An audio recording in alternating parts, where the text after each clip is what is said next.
Do you have a retirement dream? Maybe it's a black hole at the moment. Oh, we're going to ignite something here. Dale Bolton was contemplating buying a sailboat and heading out to sea. He never imagined that he and his wife Linda would create a cross-Canada business from scratch and use the profits to help orphans in Africa. This is an amazing story. I love it. One missions trip to Africa, Malawi specifically, in 2004, changed the trajectory of your lives, Dale and Linda. It certainly did. We heard a tape about the fact that there were 40 million orphans in Africa, went to Malawi, the poorest country in the world, and came back to Canada thinking, what can we do to help? What can we do to make a difference? And it was shortly after that that my younger sister actually discovered Natural Calm Magnesium that transformed her life for migraines, and myself for insomnia and fibromyalgia. So I started importing it from the United States. It was only available there, and selling it to the natural health stores. And all of a sudden, the business started to grow. God started to bless it. And Dale and I decided at that point that we wanted to give the profits to help the extreme poor. And initially, we were giving the money to Hope for the Nations, and they were using it to build orphanages and schools and drill water wells.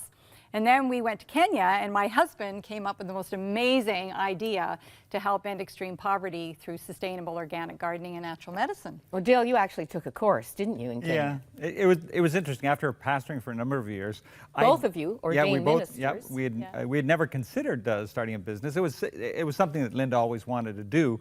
But when she started this business and we committed the profits to our projects in Africa, we actually toured a lot of different projects. And everywhere we went, we could not find one orphan care organization that was growing anything, and the growing conditions were perfect. So I grew up on isn't that the tragedy? It is a tragedy. That you've got this beautiful countries on that continent with, as you observed, great soil conditions, and importing what percentage of their food? In Kenya, they import about 80% of their food. Now, the difficulty is, you see, I grew up on a farm. My dad's 88. We just were down in Chatham visiting them, and he and I were talking about how he's going to do this garden this year. Up to this year, they were growing a third of their own food, and I tell my dad, I can't take you to Kenya because it is, we're challenged to grow stuff 4 to 5 months here, and they can grow the most amazing food all year round. All year. And so I kept on getting more and more frustrated. I said, God, what are we going to do here? This is, these kids are eating really poor food, and but yet they could grow anything.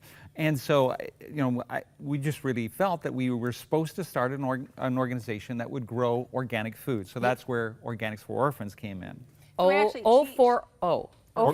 for Orphans. Yeah. And I went and took a course there because in the tropics, growing food is different. And so we looked at how to do a sustainable form of organic garden there. It's called biointensive. And actually recruited some of the staff from the college that I went to. You met a man named Boaz. Boaz. That's pretty key. He's my brother. And we just started doing these 5-day workshops. I took the 1-month course, understood how to do it there because, I had some background growing up on a farm and always gardening myself. And we started doing these 5-day workshops all over the place. The problem is every organization we did set up a gardening program for them. There were 3 other organizations that wanted us to do it. And so we knew we had to scale it. We knew we had to get bigger. You opened it up to partnership for other ministries to take part. They would see the gardens. They would see the gardens and they would say, well, wow, in one case, there's a couple years later, there was an organization in Zambia that were literally like 100 kids, new kids were showing up every 2 to 3 weeks. And they couldn't, they couldn't feed them. They couldn't, and so we had just trained a guy from Zambia, and the last time we heard, he was feeding 2,000 kids, and they had cut their costs by 92%. Oh, this is just so brilliant. Let's go to the pictures because we can get some insights into why this is so wonderful as we see it happening. Yeah, this is our training program, our seminar location in Western Kenya.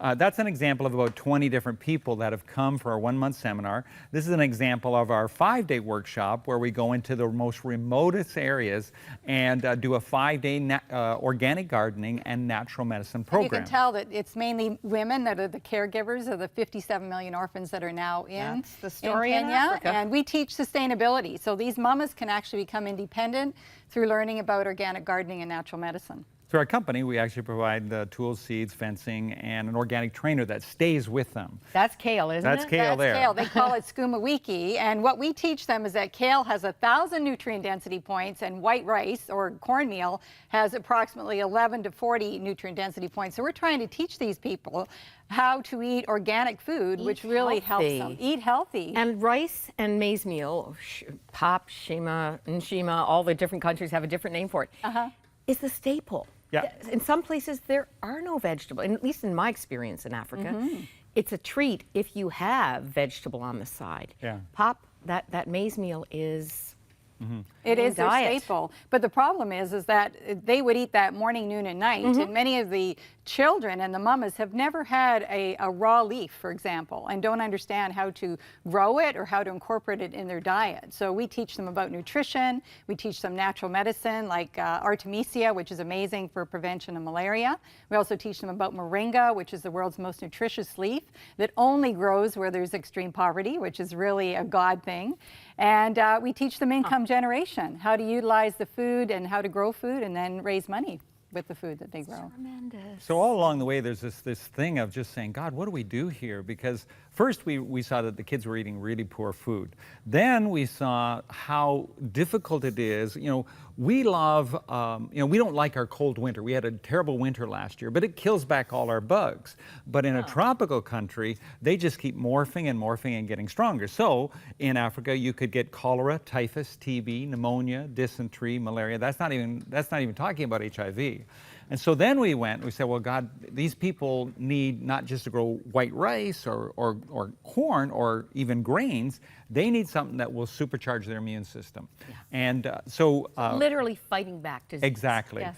And what we found in that is we found that, hey, your body is fearfully and wonderfully made. And when we got into talking to naturopathic doctors and holistic nutritionists, they said that your body can be bulletproof if you can feed it the right things. You know, we need to hear this in the West. Oh, as well. absolutely. I mean, we are learning more and more Yep. that we need to change our Western diet. Exactly. I the- just love how something wonderful has come out of trouble. I mean, if your sister hadn't been almost fighting for her life That's right. in her health, you wouldn't have brought in this magnesium, Yes. which is making such a difference. Yeah. And Well, God orchestrated the whole thing right from the very beginning, right from day one. He opened up the door for me to be able to get the exclusive distribution rights for Natural Calm in Canada.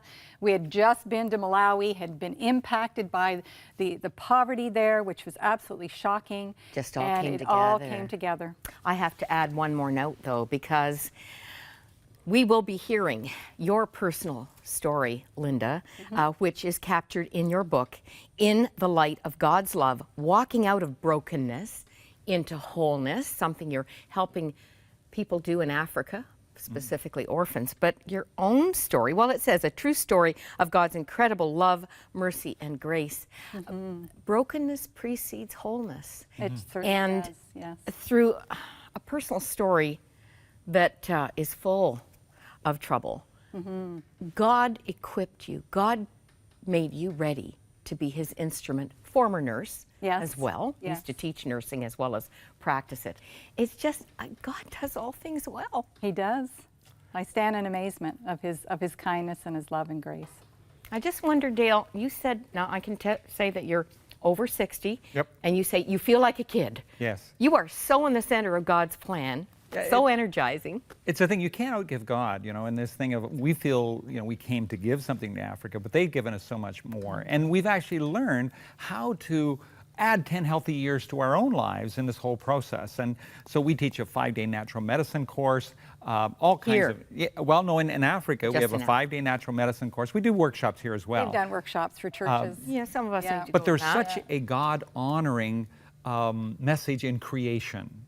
And to see, I go into these villages and I say, it's always been God's purpose that you would have enough food and that you would always be healthy. And once you understand the principles of organic gardening, it's amazing. That's why you call it the green gospel. Exactly.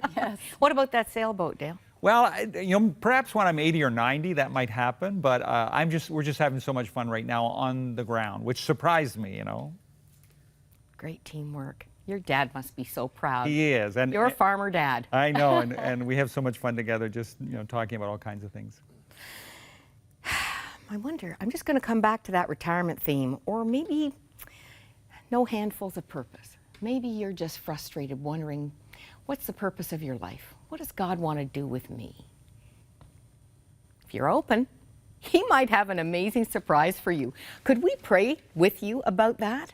Our prayer lines are always available. And God says He's planned for every stage of your life. Psalm 139.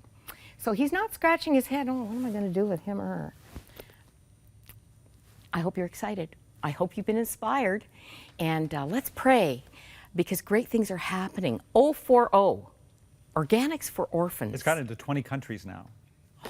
It's amazing. It is. And, we had no idea this was going to happen.